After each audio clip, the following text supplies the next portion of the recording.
ഇന്നും സുഹൃത്തേ നീ അശ്രദ്ധൻ തന്നെയോ? നീ നിന്റെ സ്വന്തം കാര്യമോർക്കുന്നില്ലയോ? നീ ഭൗതികത്തിൽ ആണ്ട് പൂണ്ടൊരു മോഹിയോ? നരകത്തെ സൃഷ്ടിച്ചെന്ന ബോധവുമില്ലയോ? നരകത്തെ എന്നാ റബ്ബുന സൃഷ്ടിച്ചത്? ചൊവ്വാഴ്ചയെന്നാണ് ഹദീസിൽ വന്നത്. ഇബ്ലീസും അന്നാ ഭൂമിയിൽ ഇറങ്ങുന്നതും മലക്കോട് റൂഹ് പിടിക്കുവാൻ കൽപ്പിച്ചതും.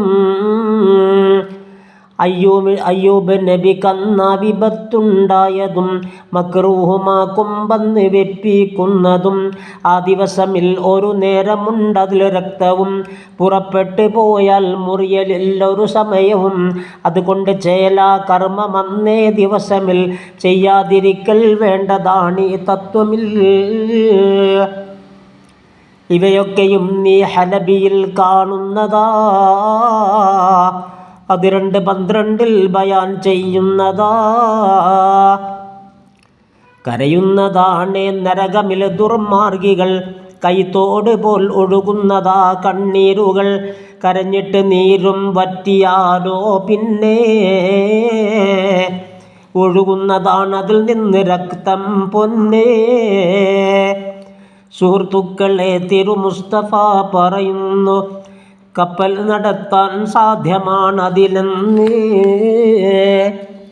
തല ഉച്ചി വരമേൽ ചുണ്ടിരിഞ്ഞവരാണേ, കീഴ്ചുണ്ട് പുക്കിൽ വരവിടർന്നതുമാണേ.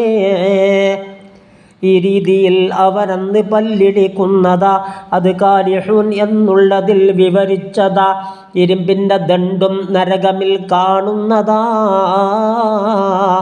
ജിന്നിൻസ് നീക്കാൻ നോക്കിയാൽ കുഴയുന്നതാ. അതുകൊണ്ട് മലയിൽ ഒന്നടിച്ചാൽ പിന്നെ സുബ്ഹാന റബ്ബി പൊടി പൊടിഞ്ഞതു തന്നെ. അതികഠിനമായൊരു ദാഹമാണ് അവർക്കുള്ളത്, പതക്കുന്ന ചീഞ്ചലമാണതിൽ ലഭിക്കുന്നത്. ചൂടേറ്റ് മുഖമെല്ലാം ഉടൻ കരിയുന്നതാ, തലമുടി കരിഞ്ഞതിലുള്ള തോലിളകുന്നതാ. ഉള്ളിൽ കടന്നാൽ കുടലുകൾ നുറുങ്ങുന്നതാ, പിൻദ്വാര വഴി അത് മുഴുവനും ഒഴുകുന്നതാ.